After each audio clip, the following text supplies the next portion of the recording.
public property. We define the lakefront by a road called Lakeshore Drive. That road right there. The law says everything behind Lakeshore Drive is private property.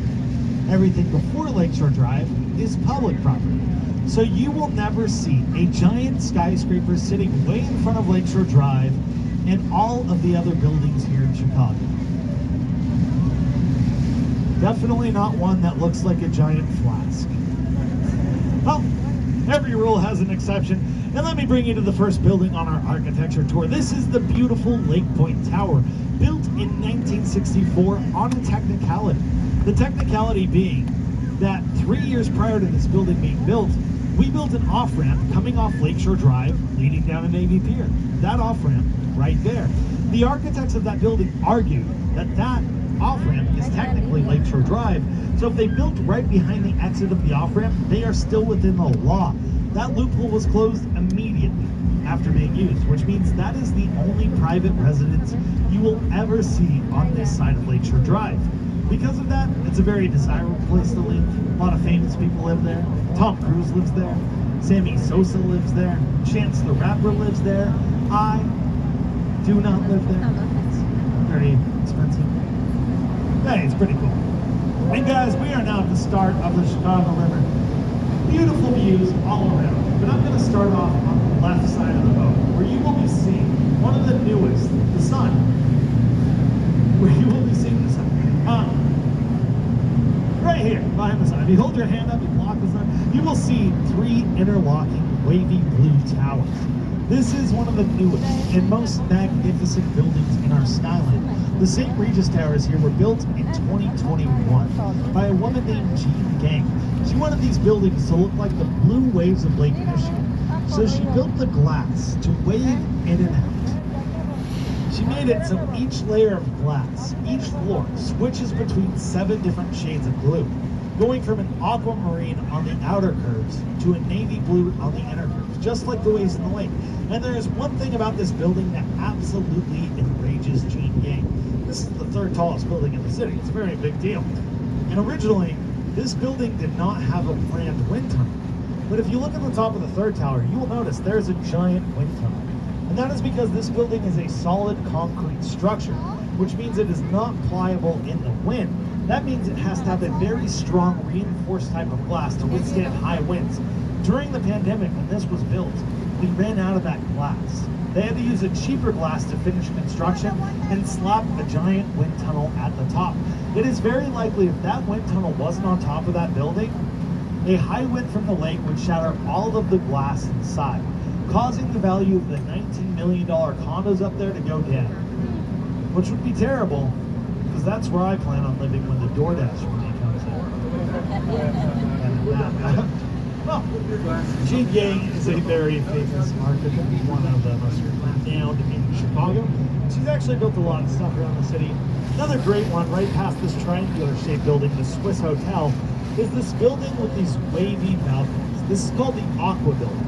Built in 2010 by Jean Gang, those balconies resemble the limestone outcroppings on Lake Michigan, as well as create the optical illusion of water cascading down the side of the building. But the really cool thing, when that building was finished in 2010, it was the tallest building in the world built by a female architect. And when St. Regis was finished in 2021, it was, and is to this day, the tallest building in the world built by a female architect.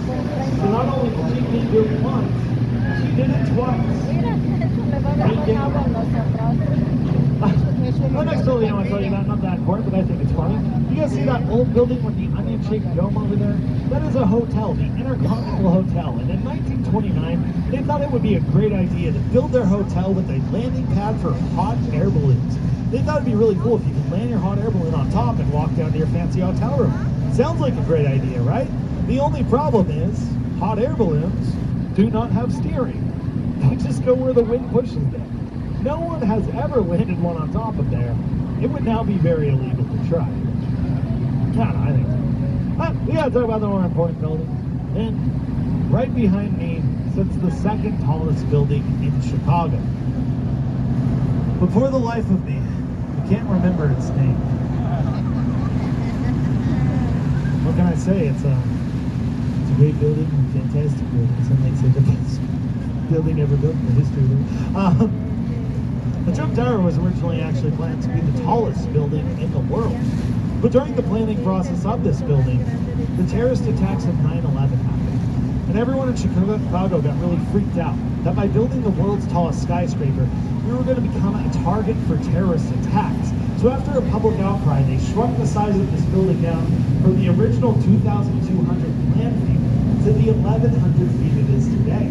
Which means that this building is only the second tallest building in the city on a technicality. The technicality being that the spire on top of that building is 13 feet taller than the third tower on the St. Regis. This is a very strange rule in architecture. Spires like that count as part of a building's height because they're decorative, but antennas do not because they are functional. So, theoretically, if you guys wanted to, you could go home and put a 2,000 foot tall spire on your house, and you could have the world's tallest skyscraper. Just throwing it out there. Then we gotta talk about this dark office building right past. It looks like a very boring building, but it is built by one of the most renowned architects in the world. A man named Ludwig Mies van der Rohe fled Nazi Germany in 1930, moved to Chicago where he created the international style of architecture. He believed that buildings should not be beautiful, they should be functional. He is a German, and this is a very German idea. He said, look, this building is an office building. It's going to look like an office building. Famously, these are the offices of Harvey Dent in the Batman movies. But luckily for us, he had a student who disagreed with this philosophy. A man named Bertrand Goldberg thought that architecture should be beautiful. He thought it should reflect nature around us. So when he built the two towers right next door, the Marina City Towers, he built them to look like flower petals, falling down from the heavens and landing on the ground. Which is such a beautiful idea. I think it's kind of rude we call them the corn cobs here in Chicago. I mean, I guess there is a kernel of truth in it. A very interesting thing about these buildings, if you would have come to Chicago at the time they were built in the 1960s, you would have seen a downtown in disarray. There was a large vacuum left in the city when all of our factories left to go to other countries in 1960. A wave of violence hit the inner city, and everyone in Chicago was fleeing to the suburbs. So they actually built the Marina City Towers as the first skyscraper with a concept called a city in a plaza. They built them to have a marina, restaurants, grocery store, a gym, a movie theater, a music venue, the Chicago House of Blues, offices to work from. All there, you could live there and never have to leave. And they were built to be affordable apartments. They're now, of course, very expensive condos, but I like to talk about it because Chicago's going through another phase like that right now. After the pandemic, everyone's working from home, and it's estimated that 30% of these buildings are left empty. And now the city grapples with it. What do we do with all these empty buildings? And I keep telling them, just give them to me, I'll take care of them. They don't listen, that's fine. Here on your right is the oldest building on the Chicago River, the only prairie style of architecture we will see today. Built in 1914, the Reed Murdoch Building is a historical landmark here in Chicago. And a lot of people believe this building is haunted, because 1 year after it was built, the second largest boating disaster in U.S. history happened right across the river. A boat called the SS Eastland was docked. They loaded 3,000 passengers, and the whole thing tipped over in the water, trapping 962 people below deck, killing them all. Now, the Reed Murdoch Building, having just finished construction, was used as a temporary morgue for the bodies, along with the 2nd Infantry Armory, a building which later becomes Harpo's Studios, where the Oprah Winfrey Show is filmed. It is now believed those are two of the most haunted buildings in Chicago.